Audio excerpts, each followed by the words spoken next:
Okay, let's talk about desires. The thing with desire is, especially in the spiritual world, if you've been around the spiritual community, there's a lot of teachings that say desire is the root of all suffering. And there's some truth in that. Desire and the feeling of this is not enough, this moment is not enough, I'm not enough, life is not enough. Of course, that leads to suffering. If you're constantly looking for something better, at the same time, if you never allow yourself to really go for what you want in life, you're not allowing life to really flow through you. And this is about finding once more a balance and an understanding, a perspective that allows you to combine both of these things. It is possible to fully accept where you are in your journey today and be satisfied with this moment, and at the same time have desires, have dreams, have things that you want to create, have a future that you want to go towards. The core of this is not feeling you need this to feel happy, to feel fulfilled. It's just you want it. Something is pulling you, right? That's how it feels. Something is pulling you from your chest to this direction. I would love to be an actor. I would love to be a musician. I would love to write my own book. I would love to work with people as a coach. Whatever it is that's your desire, where it's pulling you, it has something to tell you. And it's important to see that. In our society, we have this very idiotic value and virtue of being humble.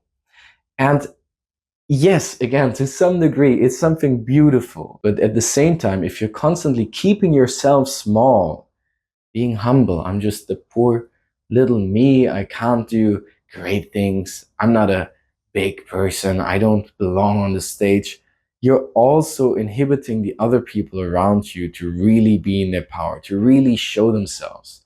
So enough of that.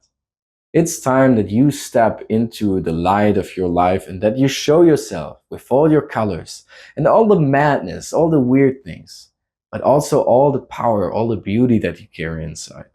That's what happens when you start to truly allow your desires, instead of just trying to please others. Here's an easy example. Let's imagine you have sex with another person. And now imagine this person is doing everything they can to please you. They want you to have pleasure. And they're constantly just worried about making life good for you. But they're not enjoying the act. How would that feel to you? It's not right. Like maybe it feels good for a moment, but afterwards it feels kind of empty because you've danced with somebody that didn't really dance with you. They were just there trying to please you. The same reason why nobody really likes people pleasers. It doesn't feel like they actually care about you. They just want you to like them. And if you turn this around and you actually have experience with the other person while you're sleeping with them and they're fully enjoying it, they say, you know what, I like this position. Let's try it. Isn't that beautiful to be part of the experience, to see them have this pleasure, to experience this together? And now imagine you're doing the same thing with life. Life is giving you all these desires, all these options to create something amazing. And you're saying, sorry, I should be humble. I will play it small. I will ask the other people, what do you want? Yeah, whatever your favorite position is. Food? No, I don't. I don't eat food. I don't need food. I don't need money. I don't need sex. There's some virtue in discipline, in knowing your limits. I'm not advocating here to just go fully hedonistic and just sit on the couch all day, smoking weed, eating pie, and watching movies. No, that's not the point. But this is also where you have to ask yourself, what are my desires? This is the first step. And many people don't even know, what do I truly want in life? It's not an easy question. But it's the first step, finding out what do I actually want and feeling that pull in your chest, this thing that is pulling you towards the future that is meant for you. And the first step that you need to take is to look at your desires and to start allowing yourself to have them. So that's what we're going to practice with each other. So if you take one thing away from this video, your desires are not a problem to get rid of. In fact, it's a common joke in the Buddhist teachings where they say the master teaches the student, you have to let go of all your desires. This is if you want to be free of suffering in life. There's some truth to this. And then the student comes back and says to the teacher, Master, I have a problem. I really try so hard to let go of all desires, but I found myself, now I'm desiring not to desire.